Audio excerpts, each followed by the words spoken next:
नमस्कार दोस्तों, जय माता दी। आप सभी का मेरे YouTube चैनल में बहुत बहुत स्वागत है। आइए सुनते हैं भगवान बृहस्पति देव की कथा। जो भी व्यक्ति गुरुवार के दिन गुरुवार का व्रत करते हैं, बृहस्पति देव की पूजा करते हैं, उनके बृहस्पति देव की कृपा से सारे कष्ट दूर हो जाते हैं और सुख समृद्धि की प्राप्ति होती है। भगवान बृहस्पति देव अपने भक्तों की सभी मनोकामनाएं पूर्ण करते हैं। गुरुवार के दिन भगवान बृहस्पति देव को प्रसन्न करने के लिए केले के पेड़ की पूजा की जाती है। भगवान बृहस्पति देव का वास केले के वृक्ष में माना गया है, इसलिए गुरुवार वाले दिन हमें केले के पेड़ की पूजा करनी चाहिए।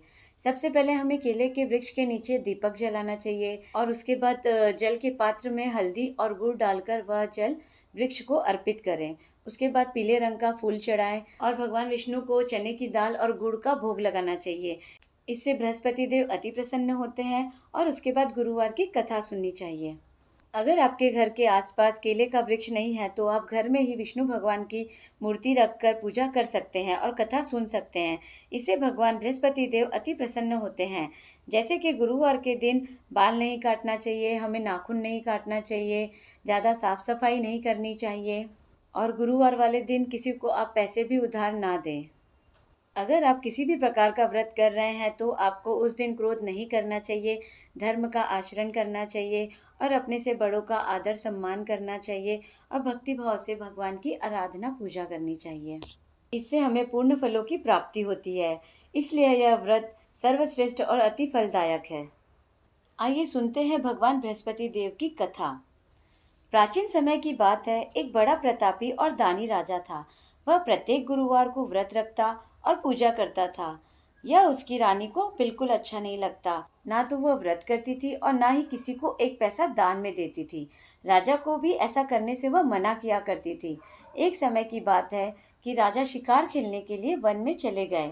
घर पर रानी और दासी थी। उस समय गुरु बृहस्पति साधु का रूप धारण कर राजा के दरवाजे पर भिक्षा मांगने आए।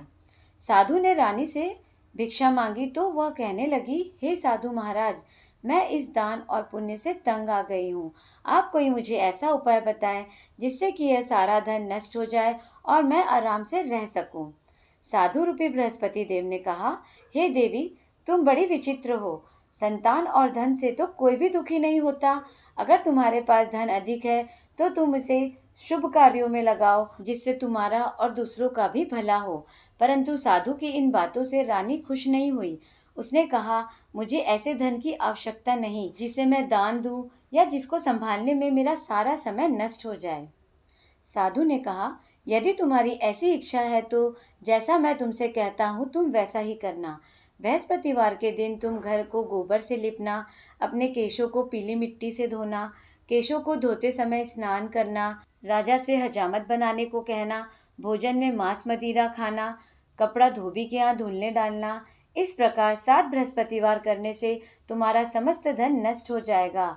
इतना कहकर साधु बने बृहस्पति देव अंतर्ध्यान हो गए। साधु ने जैसा कहा था वैसा करते रानी को केवल 3 बृहस्पति ही बीते थे कि उसकी समस्त धन संपत्ति नष्ट हो गई। भोजन के लिए परिवार तरसने लगा। एक दिन राजा रानी से बोला, हे रानी, तुम यहीं रहो, मैं दूसरे देश जा रहा हूँ क्योंकि यहाँ पर मुझे सभी जानते हैं, इसलिए मैं कोई छोटा कार्य नहीं कर सकता। ऐसा कहकर राजा परदेश चला गया। वहाँ वह जंगल में लकड़ी काट कर आता और शहर में बेचता। इस तरह वह अपना जीवन व्यतीत करने लगा। इधर राजा के बिना रानी और दासी दुखी रहने लगे। एक समय जब रानी और दासियों को 7 दिन तक बिना भोजन के रहना पड़ा तो रानी ने अपनी दासी से कहा कि हे दासी, पास में नगर में ही मेरी एक बहन रहती है, तुम वहाँ पर जाओ, वो बड़ी धनवान है। तुम उसके पास जाकर कुछ ले आना ताकि थोड़ा बहुत गुजर बसेरा हो जाए। दासी रानी की बहन के पास गई। उस दिन बृहस्पतिवार था। रानी की बहन उस समय बृहस्पतिवार की कथा सुन रही थी। दासी ने रानी की बहन को अपनी रानी का संदेश दिया, लेकिन रानी की बहन ने कोई उत्तर नहीं दिया। जब दासी को रानी की बहन ने कोई उत्तर नहीं दिया तो वह बहुत दुखी हो गई और उसे क्रोध भी आया। दासी ने वापस आकर रानी को सारी बात बता दी। यह सब सुनकर रानी ने अपने भाग्य को बहुत कोसा। उधर रानी की बहन ने सोचा कि मेरी बहन की दासी आई थी परंतु मैं उससे नहीं बोली, इससे वह बहुत दुखी हुई होगी। कथा सुनकर और पूजन समाप्त कर वह अपनी बहन के घर गई और कहने लगी कि हे बहन, मैं बृहस्पतिवार का व्रत कर रही थी। तुम्हारी दासी आई थी, पर जब तक कथा चल रही थी तब तक ना ही मैं उठ पाती थी और ना ही मैं बोल पाती थी, इसलिए मैं नहीं बोली। फिर वह कहती है कि कहो दासी, तुम क्यों आई थी? रानी बोली, बहन, हमारे घर अनाज नहीं था। ऐसा कहते कहते उसकी आंखें भर आई। उसने दासियों समेत भूखा रहने की बात अपनी बहन को बताई। रानी की बहन बोली, बहन देखो, बृहस्पति भगवान सबकी मनोकामनाएं पूरी करते हैं। देखो, शायद तुम्हारे घर में अनाज रखा हो। यह सुनकर दासी घर के अंदर गई तो उसे वहां अनाज से भरा हुआ घड़ा मिला। उसे बड़ी हैरानी हुई, क्योंकि उसने एक एक बर्तन देख लिया था। उसने बाहर आकर रानी को बताया। दासी रानी से कहने लगी, हे रानी, जब हमको भोजन नहीं मिलता तो हम व्रत ही तो करते हैं, इसलिए क्यों ना इनसे व्रत की विधि और कथा पूछ ली जाए। हम भी यह व्रत करेंगे। दासी के कहने पर रानी ने अपनी बहन से बृहस्पतिवार के व्रत में चने की दाल और मुनक्का से केले के पेड़ की पूजा करे और दीपक जलाए, पीला भोजन करे तथा कथा सुने। इससे गुरु भगवान प्रसन्न होते हैं और मनोकामना पूर्ण करते हैं। व्रत और पूजन की विधि बताकर रानी की बहन अपने घर लौट गई। रानी और दासी दोनों ने निश्चय किया कि बृहस्पति देव भगवान का पूजन जरूर करेंगे। 7 दिन बाद जब बृहस्पतिवार आया तो उन्होंने व्रत रखा। गुड़साल में जाकर चना और गुड़ बीन लाई और केले के पेड़ और विष्णु भगवान का पूजन किया। अब पीला भोजन कहाँ से लाए? दोनों बड़ी दुखी हुई, परंतु उन्होंने व्रत किया था, इसलिए बृहस्पति देव बहुत प्रसन्न थे। एक साधारण व्यक्ति के रूप में वे 2 थाली में सुंदर पीला भोजन लेकर आए और दासी को देकर बोले, हे दासी, यह भोजन तुम्हारे लिए और तुम्हारी रानी के लिए है और इसे तुम दोनों ग्रहण करना। दासी भोजन पाकर बहुत प्रसन्न हुई। उसने रानी को सारी बात बताई। उसके बाद से वे दोनों हर गुरुवार को विष्णु भगवान का व्रत और पूजन करने लगी। बृहस्पति भगवान की कृपा से उनके पास धन हो गया, परंतु रानी फिर से आलस्य करने लगी। तब दासी बोली, देखो रानी, तुम पहले की तरह फिर से आलस करने लगी हो।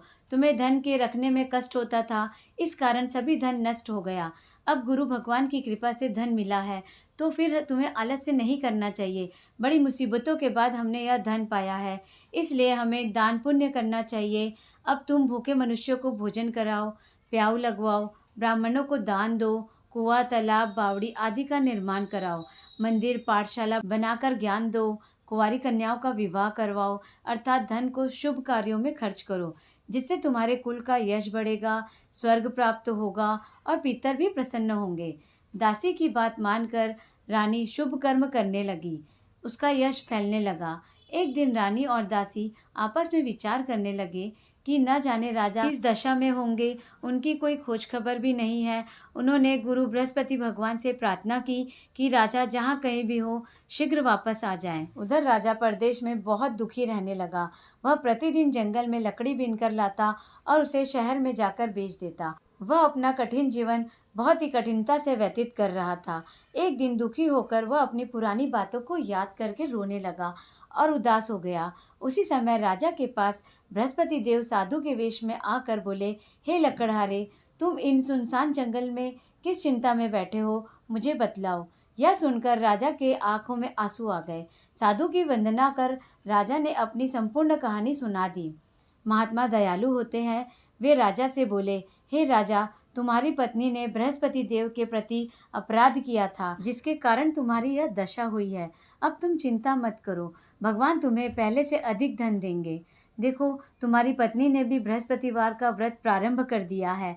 अब तुम भी बृहस्पतिवार का व्रत करके चने की दाल व गुड़ जल के लोटे में डालकर केले का पूजन करो, फिर कथा सुनो। भगवान तुम्हारी सब मनोकामनाएं पूर्ण करेंगे।